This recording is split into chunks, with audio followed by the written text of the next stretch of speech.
If you ever see Mr. Krabs late at night, whatever you do, don't eat his burgers. It was in Sweetwater Town, a quiet little place where I worked at a candy shop. It was a normal evening. I locked up around 9 p.m. and started walking home. The streets were empty and the night was dark. Out of nowhere, I saw him. It wasn't just someone who looked like Mr. Krabs. He was Mr. Krabs, standing right there on Maple Street. He stepped out of the shadows, holding this disgusting, rotten burger. He looked at me with those big eyes and that eerie grin and said, "Eat this, or else." I was terrified, but I took the burger because I didn't know what he'd do.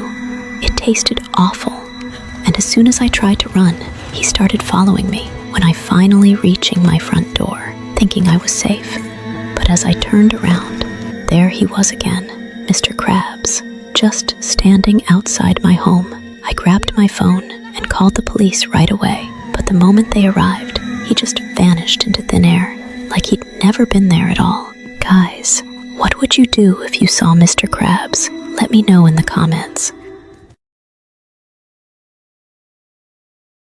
This evil man was the real-life Mr. Krabs, and it's purely horrifying. In the 1960s, a small town called Willow Creek, Ohio, had a popular burger shop owned by a friendly man named Jack. He always welcomed customers with a big smile, and his burgers were so delicious that people traveled from far away just to eat them.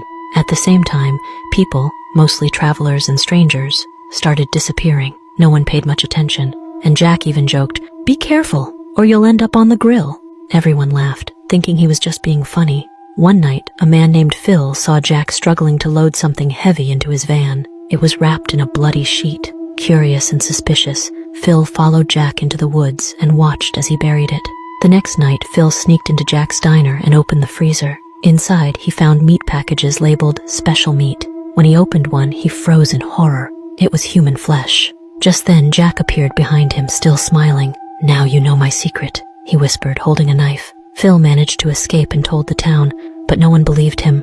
Jack cleaned up all the evidence, and people continued enjoying his burgers. To this day, some wonder, was it just a rumor? Or were Jack's famous burgers really made of people? One thing was certain, Jack's smile was always a little too wide.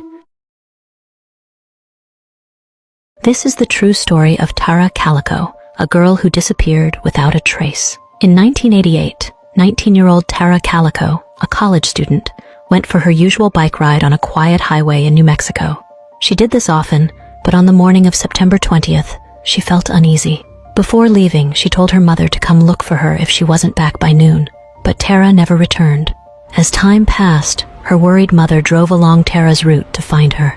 Instead of Tara, she found her Walkman and a cassette tape lying on the ground, as if they had been thrown from a moving car. It seemed like something bad had happened.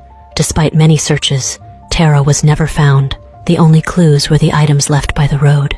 Years later, a disturbing photo surfaced. It showed a young woman and a boy, both tied up and gagged. Some people believed the girl in the picture was Tara, but no one could prove it. To this day, Tara's disappearance remains a mystery. If you enjoy our stories, don't forget to follow us for more. I used to work the night shift at a small store on the edge of town. It was usually quiet, sometimes a little scary, but I didn't mind. One night, around 2 a.m., the store was completely silent. Then a man walked in. He was tall, wearing a hood, and had a strange smile that didn't feel friendly. I said hello and asked if he needed help, but he just stared at me without speaking. He walked around the store, not picking anything up, just wandering. After a while, he grabbed a bottle of water, paid for it, and left without saying a word. I felt relieved, until I looked outside. He was standing across the street, staring at the store. My heart started pounding. I quickly locked the doors, trying to stay calm, but something felt very wrong. Then, suddenly, he was gone. I thought he had left, until I heard the back door shaking. Someone was trying to get in. With shaking hands, I grabbed the phone and called the police. As soon as I did, the noise stopped. Everything was silent. When the police arrived, they couldn't find him, but they found footprints leading from the back door into the woods. After that night, I never went back to that job.